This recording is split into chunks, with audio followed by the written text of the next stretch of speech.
Hello lovelies, I'm Roshana Sunrise, welcome back to my channel. Today I'm going to be talking about why you might be lacking in energy and where that energy might be going. Whether you understand energy in a scientific or esoteric way, it's now widely understood that energy forms the basis of all life. Knowing this, it's important that we know for ourselves what cultivates, maintains and depletes our energy. Growing up, like most of us, I spent most of my time with my family. We had so much fun and I was so energetic as a child and just had a lot to give out. Even at school, I was lucky enough to have friends that also made me feel great and that I loved to spend time around. It was only when I got older that I'd be spending time with people that weren't exactly my choice to be around. It would more be through extension of friends and so on. And even with work, this was the case. It was only then that I began to clearly experience significant tiredness after interactions with certain people. Over the years, I became much more in tune with my body, and through a combination of reducing interactions with certain people, changing how I showed up within these interactions, and also cultivating and protecting my own energy, I was able to maintain a better energy to myself that is able to be channeled into worthwhile things. However, it's not just people that can drain our energy. There are so many ways that our energy can be depleted. So here's how you can start reviewing where your energy is going. So you're going to pick any normal day to be your energy review day. You're going to wake up first thing in the morning and notice every single thing that you do within that day and see, does it add to my energy or does it deplete my energy? And as you go through each little item, you can put a plus or a minus next to it if you just write this list on your phone. Notice how you feel during and after the activity. So here's a few examples to give you an understanding of what kind of things you'll be picking out. Waking up, plus or minus. Procrastinating waking up. Checking your phone, listening to music, having a shower, getting dressed, having your favorite breakfast, having a breakfast you don't like. Commuting, definitely a minus. Listening to your colleague complain for 10 minutes. Working for 5 hours straight with no break. Watching the news. Spending time with your favorite person. Cooking a delicious home meal.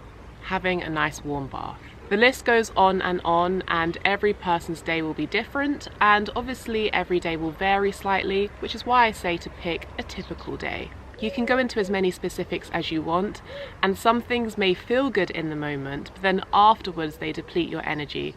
So it's just good to have this awareness around when you're marking them as a positive or negative activity for your energy.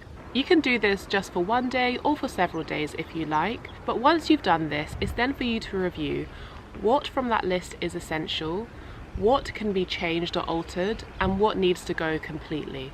For example, doing things for your kids, while it might be an energy drain for you, is obviously an essential. However, knowing that it's an essential, is there something that you can then do for yourself that will help to balance it out? With the commute, for example, of course you have to go to work, but is there something you can do differently? For example, commuting in a different way, leaving an hour earlier to avoid the crowds, or asking your work if you can switch to a hybrid role with working from home. In the same way, there may be something that's a negative experience that you can change from within. So getting dressed in the morning is a good example. Lots of people don't like this because they don't like facing themselves in the mirror. However, could this actually be an opportunity for you to build yourself up? Could you listen to some positive affirmations in the background and try and change your relationship with yourself in that time? And finally, there are some things that can afford to just go completely. For example, if you wake up first thing in the morning and are scrolling on your phone and that feels like an energy drain for you, you can take that out of your routine entirely by deciding to put your phone on airplane mode the night before and only taking it off airplane mode after you've completed your morning routine.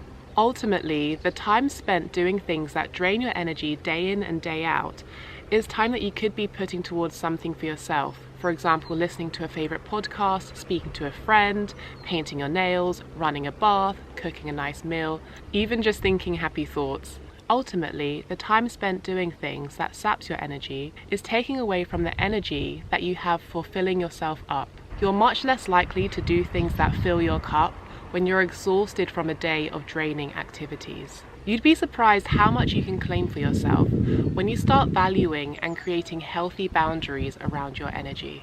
If you would like me to do another video on energy protection, perhaps getting into the specifics of how you can protect your energy, then let me know in the comments below. And if you want to fill up your own cup but don't quite know where to begin, consider buying my Holistic Wellness 101 course, which takes into account the 8 dimensions of wellness to ensure that you're being taken care of from all angles.